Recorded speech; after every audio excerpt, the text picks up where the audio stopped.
Fala pessoal, sejam todos muito bem-vindos a mais um vídeo. E no vídeo de hoje eu vou contar para vocês quem foi Uzá na Bíblia, porque Deus matou Uzá ao tocar na arca. Uzá foi o filho de Abinadab, o homem que hospedou a Arca da Aliança em sua casa após as calamidades que atingiram os filisteus. A história de Uzá ficou conhecida na Bíblia, principalmente pelo fato dele ter sido morto ao tocar na Arca do Senhor, enquanto ela estava sendo transportada para Jerusalém. De acordo com o texto bíblico, Uzá tinha dois irmãos chamados Eleazar e Aiô. Esse último também estava presente quando ocorreu o incidente que custou a vida de Uzá. Alguns estudiosos argumentam que talvez Uzá e Aiô não fossem especificamente filhos de Abinadab, mas um descendente dele, talvez um neto. De qualquer forma, Uzá e Aiô pertenciam à casa de Abinadab. A Bíblia diz que quando os israelitas foram derrotados pelos filisteus, na ocasião da morte do sacerdote Ofni e Finéias, filhos do sumo sacerdote Eli, a Arca da Aliança foi capturada. Os filisteus levaram a arca para suas cidades, mas foram castigados pelo Senhor. Aterrorizados e não aguentando mais o que estava recaindo sobre eles, os filisteus entenderam que a Arca da Aliança tinha de ser devolvida aos israelitas. Foi nesse contexto que a Arca da Aliança foi parar em Kiriat Jearim. Os homens daquele lugar levaram a arca até a casa de Abinadab e separaram Eleazar, filho de Abinadab, para ser o responsável por ela. Depois de muitos anos que a arca estava na casa de Abinadab, Davi, que àquela altura já estava reinando sobre os israelitas, decidiu levar a Arca do Senhor para Jerusalém, confirmando a posição daquela cidade como centro religioso de Israel. O problema é que a missão de transporte da arca foi um verdadeiro desastre. A Bíblia diz que eles colocaram a arca em um carro novo, tracionado por bois, e Uzá e Aiô ficaram responsáveis por dirigir a carroça. A princípio, o transporte da arca foi acompanhado por uma caravana que fazia grande festa perante o Senhor, até que algo aconteceu.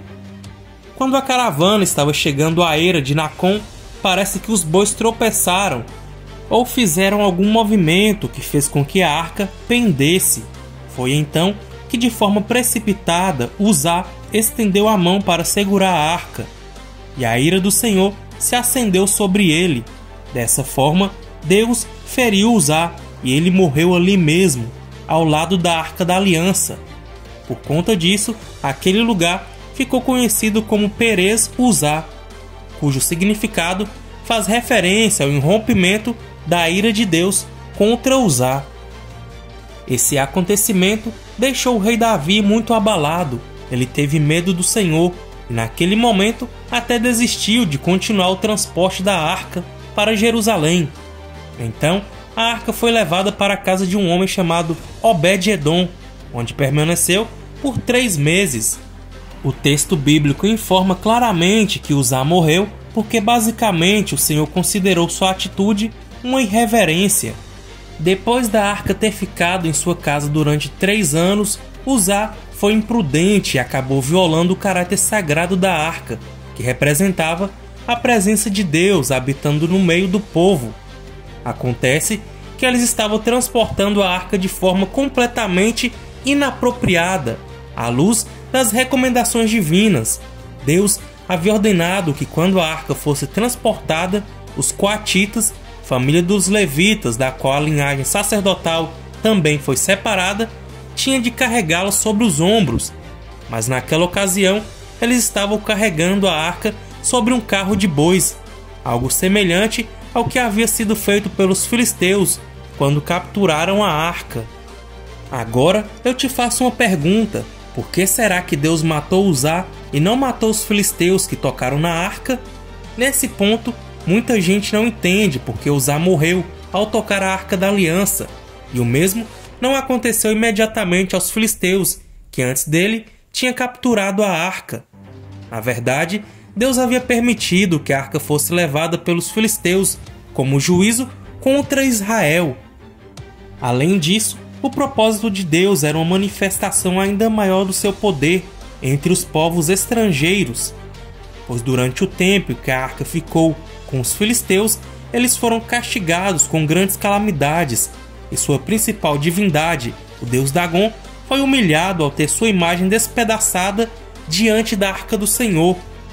Mas no caso de Uzá foi diferente. A arca havia ficado aos cuidados de sua família por muitos anos. Por conta disso, a maioria dos estudiosos entende que provavelmente aquela era uma família de levitas. Portanto, parece lógico presumir que Uzá tivesse conhecimento das ordenanças de Deus a respeito de como tinha que ser feito o transporte da arca. Então, quando finalmente haver chegado o momento em que a arca seria levada para Jerusalém, o lugar que se tornaria o centro do culto a Deus em Israel, os responsáveis por isso ignoraram as ordens do Senhor e tentaram transportar a arca a seu próprio modo. Assim, naquele contexto, o castigo de Uzá teve um caráter pedagógico para mostrar a todos que as coisas de Deus não podiam ser feitas de qualquer maneira. Espero que tenham gostado do vídeo. Não se esqueça de se inscrever no canal, ativar o sininho das notificações e deixar o like. Deus abençoe a todos.